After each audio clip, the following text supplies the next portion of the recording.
Hello மக்களே, சிவாயிலி செம இன்ட்ரெஸ்டிங்காக போயிட்டுருக்கு. நம்ம உதய பெருமாள் சங்கரி பற்றின விஷயம் எல்லாத்தையுமே டிவியில் டெலிகாஸ்ட் பண்ணிடுறாங்க.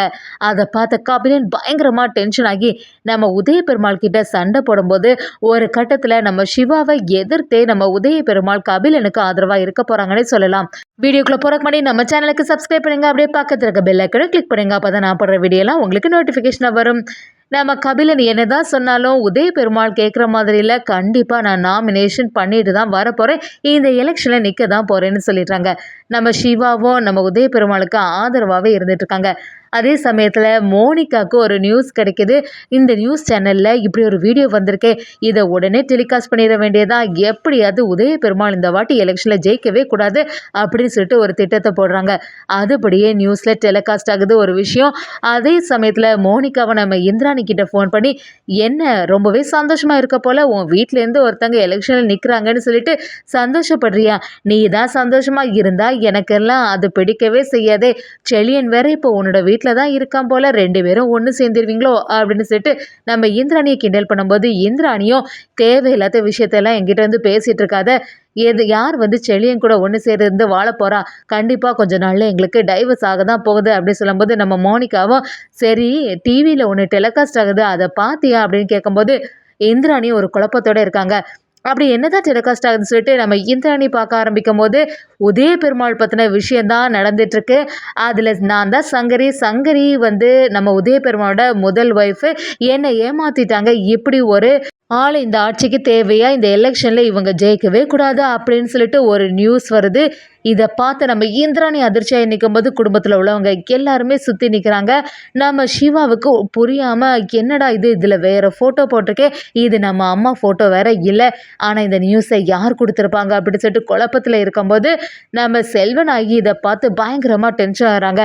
செல்வனாகி உதய பெருமாள் கிட்ட வந்து, பார்த்தீங்களா என்னெல்லாம் நியூஸ் சொல்லிட்டு இருக்காங்கன்னு, இதுக்கு தான் நான் அப்போவே சொன்னேன் இந்த சிவாயிலே வீட்டுக்குள்ளே ஏற்றவே செய்யாதுங்கன்னு சொல்லிட்டு சிவாவை பார்த்து திட்ட ஆரம்பிக்கிறாங்க. இப்போ உனக்கு சந்தோஷமா, இதை தானே நீ எதிர்பார்த்த, இது நல்லாட்டு நாங்கள் இந்த குடும்பத்தில் எவ்வளோ மரியாதையோட வாழ்ந்துட்டுருக்கோம், அப்படி இருக்கும்போது நீ என்னைக்கு வந்தியோ அன்னையிலேருந்து தான் இவ்வளோ பிரச்சனைகள், இது போதுமா உனக்கு அப்படி சொல்லிட்டு சிவாவை பார்த்து திட்ட ஆரம்பிக்கிறாங்க. அதே சமயத்தில் செல்வனாகி நம்ம உதய பெருமாளை சரியாக வெளுத்து எடுக்கிறாங்க. நம்ம இந்திராணியும் சரி சித்தி கொஞ்சம் பொறுமையாக இருங்க, யாரோ நம்ம குடும்பத்துக்கு வேண்டாதவங்க தான் இதை வேணும்னு செய்திருக்கணும், அதுக்காக சித்தப்பா போட்டு இப்படிலாம் சொல்லாதுங்க அப்படி சொல்லும்போது நம்ம செல்வனாகியும் இல்லை இந்திரா நீயும் தான் இதில் தப்பு பண்ணியிருக்க, நான் அன்னைக்கே சொன்னேன் இந்த சிவா இல்லையே வீட்டிலேருந்து வெளியில் அனுப்புங்கன்னு சொல்லிட்டு, பாத்தியா நியூஸ் வரைக்கும் நம்மளோட குடும்பத்தை பற்றி தப்பாட்டு பேச ஆரம்பிச்சிட்டாங்க அப்படி சொல்லும்போது நம்ம உதய பெருமாளும் கலங்கி போய் நிற்கிறாங்க. அதே சமயத்தில் வீட்டில் உள்ளவங்க எல்லாருமே போன உடனே நம்ம கபிலனும் உதய பெருமாளை தனியாக கூப்பிட்டு அப்படியே சட்டையை பிடிச்சு இழுத்து, இதுக்கு தான் நான் அன்னைக்கே சொன்னேன், நான் ஏற்கனவே உங்கள்கிட்ட வார்ன் பண்ணல, இந்த வர்மா இதை பற்றி சொல்லியிருக்கான், இந்த சங்கரியோட விஷயத்தை பற்றி நியூஸ்லாம் சொல்லிடுவேன்னு சொன்னால் அதே மாதிரி செய்துட்டான், இதுக்கு தான் நான் அப்போவே சொன்னேன், இப்போ பாருங்கள் உங்களால் இந்த குடும்பமே தலையை குனிஞ்சு நிற்கிற மாதிரி ஒரு நிலைமை ஆயிட்டு, அம்மாவை பற்றி கொஞ்சமாவது யோசிச்சு பார்த்தீங்களா, அம்மா இதெல்லாம் எப்படி தாங்கிப்பாங்க அப்படி சொல்லிட்டு சத்தம் போட ஆரம்பிக்கிறாங்க. நம்ம உதய பெருமாளும் அப்படி கலங்கி போய் நிற்கும் போது கபிலனோ, இப்போ உங்களுக்கு சந்தோஷமா, என்னை பற்றி நீங்கள் கொஞ்சமாவது யோசிச்சுக்கிறீங்களா, ஏன் இப்படி செய்தீங்க அப்படி சொல்லிட்டு உதய பெருமாள் கிட்ட சத்தம் போடும்போது நம்ம சிவாவும் இதை நினச்சி எப்படியும் அப்பா வருத்தமாக இருப்பாங்க, அதனால் எதுக்குமே அவங்கள்ட்ட போய் பேசி பார்க்கலான்னு சொல்லிட்டு அந்த இடத்துக்கு வராங்க. ஆனால் நம்ம கபிலன் வந்து உதய பெருமாள் கிட்ட சொல்லதை வச்சு உதய பெருமாளும் நீ எதுக்குமே கவலைப்படாத, என்னைக்கா இருந்தாலும் நீ தான் என்னோட ஒரே வாரிசு, யாரும் அதை மாற்ற முடியாது அப்படி சொல்லிட்டு நம்ம கபிலனோட கையை பிடிச்சி கதறியாட ஆரம்பிக்கிறாங்க. இதை பார்த்து நம்ம சிவா அப்படியே அதிர்ச்சியாகி நிற்கிறாங்க. சிவாவோட மனசு தாங்கவே இல்லை, இனி வந்து இந்த இடத்துல போய் நம்ம நின்னா சரியே கிடையாது அப்படி சொல்லிட்டு யோசிக்கும் போது கபிலன் சிவாவை பார்க்குறாங்க.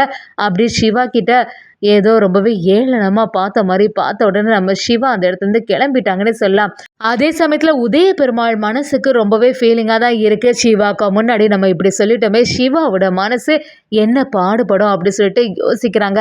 அது மட்டும் இல்லாமல் இப்போ வந்து செல்வநாய்க்கு மட்டும் இந்த உண்மை தெரிஞ்சதுன்னா எப்படியுமே ரொம்பவே கோபப்பட ஆரம்பிப்பா. அதுக்கு கபிலனை சமாதானப்படுத்தினா தான் நமக்கு எல்லாமே நடக்கும், என்னை மன்னிச்சிட்டு சிவான்னு சொல்லிட்டு நம்ம உதய பெருமாள் மனசுக்குள்ளே யோசிச்சுட்டு இருக்காங்கன்னே சொல்லலாம். நம்ம சிவா ரொம்பவே ஃபீல் பண்ணி வரதை கவனிச்சு ஆயிலையும் சிவாவை பார்த்து, நீங்கள் எதுக்குமே கவலைப்படாதுங்க, என்னாச்சு அப்படின்னு கேட்கும்போது அப்பா கபிலங்கிட்ட பேசினது எல்லாத்தையுமே சொல்ல ஆரம்பிக்கிறாங்க. அதை நினச்ச நம்ம அயலியும் கூடிய சீக்கிரத்தில் உங்களை எப்படியும் மகனாக ஏற்றுப்பாங்க, நீங்கள் அதை நினச்சி வருத்தப்படாதுங்க, இல்லை அப்பா எப்படியும் ஃபீல் பண்ணுவாங்கன்னு சொல்லிட்டு தான் அவங்கள சமாதானப்படுத்துறதுக்காண்டி போனேன். ஆனால் கபிலன் கிட்ட நீ தான் என்னோட ஒரே வாரிசுன்னு சொல்லிட்டாங்க அப்படிங்கிறத தெரிஞ்ச அயலியும் நம்ம சிவாவை பார்த்து சரி நீங்கள் கவலைப்படாதுங்கன்னு சொல்லிட்டு இருக்கும்போது கபிலனும் நம்ம சிவாவை பார்த்து என்ன சிவா ரொம்பவே சந்தோஷப்பட்டுட்டு இருந்தியோ, இனிமே வந்து அப்பா உன்னை மகனாக ஏற்றுக்கவே போகிறதில்ல, என்னைக்கா இருந்தாலும் நீ அனாதை தாண்டா, உன்னால் எதுவுமே நிரூபிக்க முடியாது, நான் தான் இந்த வீட்டோட வாரிசுன்னு சொல்லிட்டு நம்ம கபிலன் சிவாவை எதிர்த்து நிற்கிறாங்கன்னே சொல்லலாம். இன்னொரு பக்கம் பார்த்தீங்கன்னா நம்ம இந்திராணியும் உதய பெருமாள் கிட்ட நீங்கள் எதையும் நினச்சி கவலைப்படாதுங்க சித்தப்பா, உங்களை பற்றி எனக்கு நல்லாவே தெரியும், யாரோ வேணும்னு சொல்லிட்டு தான் இந்த செயலெல்லாம் செய்திருக்கணும், கூடிய சீக்கிரத்தில் எல்லா உண்மையும் நிரூபிச்சிடலாம், அதுக்காக இந்த எலெக்ஷனை விட்டு நீங்கள் விலகி நிற்கணும்னு நினைக்காதுங்க, இப்போ மட்டும் இந்த நாமினேஷன்லேருந்து நீங்கள் பின்வாங்கிட்டீங்கன்னா இப்போ நடக்கிறது எல்லாமே உண்மைன்னு சொல்லிட்டு எல்லாருமே சொல்ல ஆரம்பிச்சிருவாங்க, அதனால இந்த எலெக்ஷனில் ஜெயிச்சு இது எல்லாத்தையுமே நீங்கள் வந்து தப்பான செய்தி அப்படின்னு நிரூபிச்சிடலாம் அப்படின்னு சொல்லிட்டு நம்ம இந்திராணியும் நம்ம உதய பெருமாள் கிட்ட நம்பிக்கை கொடுக்குறாங்க. உதய பெருமாளும் நான் இப்படிலாம் நடக்கும்னு கொஞ்சம் கூட எதிர்பார்க்கவே இல்லை இந்திரா, என்ன செய்கிறது அப்படி யோசிக்கும் போது இந்திராணி எப்போவுமே நாங்கள் உங்கள் பக்க பலமாக இருப்போம்னு சொல்லிட்டு ஆதரவாக இருக்காங்க. நம்ம வர்மாவும் அப்படியே நம்ம உதய பெருமாள் கிட்ட ஃபோன் பண்ணி நான் தான் ஏற்கனவே உங்ககிட்ட சொன்னேன்ல, பேசாமல் இந்த எலெக்ஷனில் நாமினேஷன் பண்ணதை வாபஸ் வாங்கிடு, இப்போ வரைக்கும் உன்னோட நியூஸ் பற்றி தான் போயிட்டுருக்கு, நான் சொன்னதை நிறைவேற்றி ஆவேன்னு சொன்னேன்ல, இப்போ பார்த்தியா தேவையில்லாமல் உன்னோட பேர் தான் கெட்டு போயிருக்கு அப்படி சொல்லும்போது உதய பெருமாளும் நீ என்ன தான் சொன்னாலும் நான் எலெக்ஷனை விட்டு நாமினேஷன் வந்து நான் பின்வாங்க போகிறதில்ல அப்படின்னு சொன்ன உடனே வர்மாவும் இவ்வளோ பட்டப்பருவ நீ திருந்தவே இல்லைல்ல, எப்படி இருந்தாலுமே எல்லா உண்மையும் வெளி வரதான் போகுது, உன்னை நான் சும்மா விட போகிறதில்ல, நீ வந்து இந்த எலெக்ஷனில் நின்னாலும் ஜெயிக்க போகிறதில்ல அப்படின்னு சொல்லிட்டு வர்மாவும் நம்ம உதய பெருமாளை எதிர்த்து நிற்கிறாங்க. நம்ம கபிலனும் உதய பெருமாள் கிட்ட வந்து எதுக்கு தேவையில்லாமல் அக்கா சொல்கிறதெல்லாம் கேட்டுட்ருக்கீங்க, நான் தான் உங்ககிட்ட சொல்லிகிட்டே இருக்கேன்ல நாமினேஷனில் இருந்து வாபஸ் வாங்கிடுங்கன்னு சொல்லும்போது உதய பெருமாள் நீ சொல்கிறது எல்லாமே சரிதான் கபிலா, நீ தான் என்னோட வாரிசு, நான் ஏற்கனவே இதை பற்றி சொல்லியிருக்கேன், ஆனால் அதுக்காக இந்த எலெக்ஷனை விட்டு என்னை வாபஸ் வாங்கிறதுக்கு மட்டும் செய்யாத அப்படி சொல்லும்போது நம்ம கபிலனும் மறுபடியும் வர்மா ஏதாவது ஒரு மிரட்டல் விட போகிறோம் அப்படி சொல்லும்போது நம்ம உதய பெருமாளும் இதுக்கு மேலே என்ன மிரட்டினாலுமே அதுக்கெல்லாம் நான் அசைய போகிறதில்ல, எப்படியாவது இந்த எலெக்ஷனை நான் ஜெயிக்க தான் போகிறேன்னு சொல்லிட்டு உறுதியாகவே இருக்காங்க. நம்ம கபிலனும் இப்போ வர்மா கிட்ட நம்ம என்ன பண்ணுறது, வர்மா நம்ம மறுபடியும் நம்மக்கிட்ட தானே வந்து கேட்டுகிட்டே இருப்பான், என்ன செய்கிறதுன்னு சொல்லிட்டு அடுத்த பிளானை போட ஆரம்பிக்கிறாங்க சொல்லலாம். என்னதான் உதய பெருமாள் சிவாவை நேரடியாக எதிர்த்து நின்னாலும் மனசுக்குள்ள சிவாவுக்கு மேலே இருக்கக்கூடிய அன்பும் பாசமும் குறையவே இல்லை, நல்ல கூடுதல் ஆகிட்டே வருதுன்னே சொல்லலாம். நம்ம சிவாவும் கபிலன் கிட்ட நீ வந்து அப்பாவை நாமினேஷன்லேருந்து வாபஸ் வாங்க சொல்கிற, இது வந்து நடக்கவே செய்யாது, எப்படியுமே நான் அப்பாவை வந்து இந்த எலெக்ஷனில் ஜெயிக்க வைக்க தான் போகிறேன் அப்படின்னு சொல்லிட்டு மறுபடியும் ஒரு சபதத்தை எடுக்கிறாங்க. கபிலனும் இனி சிவா இந்த வீட்டிலே இருக்கக்கூடாது அப்படின்னு சொல்லிட்டு செல்வநாயகி கபிலன் சேர்ந்த மாதிரி ஒரு பிளானை போட்டு சிவா இல்லை வீட்டை விட்டு வெளியில் அனுப்புறதுக்கு தயாராக போகிறாங்கன்னே சொல்லலாம்.